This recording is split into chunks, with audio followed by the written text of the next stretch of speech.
Hello friends, ഇന്ന് ഒരു evening സ്നാക്കിൻ്റെ video ആണ്. ഞങ്ങളുടെ ഇവിടെ കൊഴുക്കട്ട നട്ടതിനെ പറയാറുള്ളത്. വേറെ എവിടെയെങ്കിലും ഇതിന് വേറെ എന്തെങ്കിലും പേരുണ്ടെങ്കിൽ ഒന്ന് കമൻറ്റ് ചെയ്യുന്നുണ്ട്. നമ്മൾ അരിപ്പൊടി വെച്ചിട്ടാണ് ഉണ്ടാക്കുന്നത്. ചില ആൾക്കാർ ഇങ്ങനെ ഗോതമ്പ് പൊടി വെച്ചിട്ട് ഉണ്ടാക്കും, പക്ഷേ അതിന് വലിയ ടേസ്റ്റ് തോന്നാറില്ല. നമ്മൾ അരിപ്പൊടി എടുത്തിട്ട് അരിപ്പൊടി പുട്ടിൻ്റെ അല്ല, നമ്മൾ നൂൽപുട്ടിന് ഇടിയപ്പത്തിനൊക്കെ എടുക്കില്ലേ, ആ തരിയുള്ള പൊടി വേണം എടുക്കാനുള്ളത്. അതിലേക്ക് ഇളം ചൂടുള്ള അതിലേക്ക് ഉപ്പും ചേർത്തിട്ട് നന്നായിട്ട് കുഴച്ചിട്ട് മാറ്റി വെച്ചിട്ടുണ്ട്. പിന്നെ തേങ്ങ ചിരവ് എടുത്തിട്ടുണ്ട്. തേങ്ങ ചിരവുമ്പോൾ ലേശൻ്റെ വായിക്ക് പോകണം, അത് പതിവാണ്. പിന്നെ കുറച്ച് ശർക്കരയും കൂടെ ചുരണ്ടി എടുത്തിട്ടുണ്ട് കേട്ടോ. അടുത്തത് കുറച്ച് ടാസ്ക് പിടിച്ചിട്ടുള്ള പരിപാടി കേട്ടോ. നമുക്ക് കൈ വെച്ചിരുന്ന് ഉരുട്ടി ഒരു ചെറിയൊരു കനത്തിൽ പരത്തിയെടുക്കണം. ചിലവർക്ക് അത് പൊട്ടിപ്പോവും, അപ്പോൾ പൊട്ടാണ്ട് നമ്മൾ പരത്തിയെടുക്കണം. എന്നാലും നമുക്കത് ഉരുളേക്ക് എടുക്കാൻ പറ്റുള്ളൂ. ആവശ്യത്തിന് തേങ്ങയും മധുരത്തിന് ആവശ്യമായിട്ട് ശർക്കരയും കൂടെ ചേർത്തിട്ട് കൈ വെച്ച് നന്നായിട്ട് ഉരുട്ടിയെടുക്കുക. ഞാൻ എല്ലാം കൂടെ ഉരുട്ടി പരത്തി വെച്ചിട്ടുണ്ട്. എൻ്റെ എല്ലാം റെഡി ആക്കി കിട്ടിയിട്ടുണ്ട് കേട്ടോ.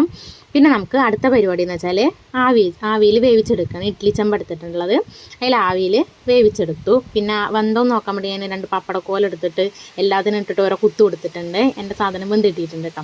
ഞാൻ അടുത്ത് നമുക്ക് ടേസ്റ്റ് നോക്കണമല്ലോ. ടേസ്റ്റിൻ്റെ കാര്യം നല്ല ടേസ്റ്റാണ് കേട്ടോ. ട്രൈ ചെയ്യാത്തവർ ട്രൈ ചെയ്ത് നോക്കുന്നുണ്ട്. പിന്നെ കിങ്ങിണിക്ക് ഇതൊരു പുതിയൊരു അനുഭവമാണ്. കിങ്ങിണിക്ക് കൊടുത്തപ്പോൾ കിങ്ങിണി പറയാം, ഇതിലെന്താ അമ്മ സാധനം എന്നാൾ ചോദിക്കുന്നുണ്ടായിരുന്നു.